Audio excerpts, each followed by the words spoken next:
হ্যাঁ এটা করে সবাই বালি একটু জায়গা দেন এক একটা পাট পাট করা হয় আমরা দেখতেছি। এছাড়া রয়েছে ডিবি। আচ্ছা একটু জায়গা করে দেওয়া যায়, একটু সুন্দর ফিনিশিং। তাহলে এটা আবার স্যার ফিনিশিং হবে আরেক জায়গায়।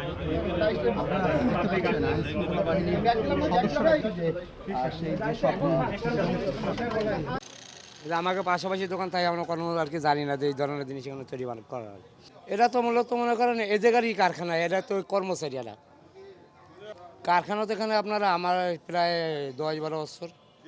না এটা আপনার কখনো আমার সন্দেহ না, কারণ কি দিনে মানে সব সময় তারা কি ওই অনেক সময় দেখা যায় মাল আনে আমাকে সামনে বাদ দেয়, মাল আনে মাল গালায় আবার আপনার নিয়ে যায় বস্তায় বইটাই, কিন্তু আমরা কি বানায় কি নিয়ে যায় তার কখন আমরা জানতাম না। তা আমাদের কেএমপির ডিবির কাছে তথ্য ছিল যে এখানে একটি অস্ত্রের কারখানা রয়েছে।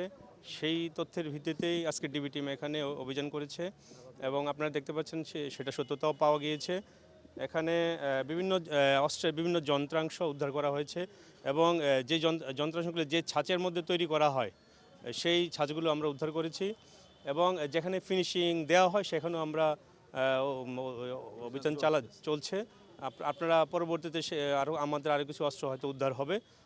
আমাদের ডিবি টিম সেখানে কাজ করছে। কেএমপিতে জানেন যে আপনারা অনেকগুলো ঘটনা ঘটেছে এবং অস্ত্র এত মানে ব্যবহার বেড়ে গেছে এবং আমাদের কাছেই এত কাছের ভিতরেই একটা অস্ত্রের কারখানা রয়েছে, এটা আসলে খুবই উদ্বেগজনক।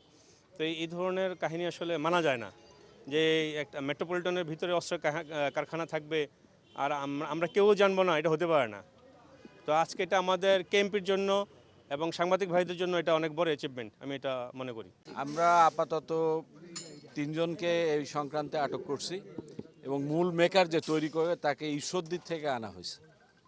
এটা আনা হয়েছে, সে তারা তৈরি করতেছিল এবং এখানে বিভিন্ন ধরনের অস্ত্রের পার্টসগুলো তৈরি হয়, এটা সংযোজন হয় আরেক জায়গায়। এরা এইখানে বেশ কিছুদিন যাবত আমরা যে খবর যতটুকু পেয়েছি তাতে এরা এইখান থেকে অস্ত্র যথেষ্ট পরিমাণ অস্ত্র এর আগে সরবরাহ হয়েছে। খুলনার আশেপাশে যেরকম যশোর, সাতক্ষীরা এই সমস্ত বিভিন্ন এলাকায় খুলনাতে এই অস্ত্রগুলা মানে সরবরাহ করা হয়। সন্ত্রাসীরাই সাধারণত সন্ত্রাসী জলদস্যু এরাই সাধারণত এই অস্ত্রগুলার খরিদ্দার। ট্রিগার গার্ড, তারপর ব্যারেল, তারপরে আপনার ককিং যে ইয়েটা থাকে উপরে স্লাইডারটা থাকে সেটা, এটা বিভিন্ন মানে ঢালাই করে যে জিনিসগুলা তৈরি করতে হয় সেই জিনিসগুলা এখানে তৈরি হইতেছে। এর ফিনিশিংয়ের যে জিনিসগুলা ধরেন বাটের কাঠের অংশ, তারপরে আপনার স্প্রিং, এগুলো আবার অন্য জায়গায় সংযোজন হয়।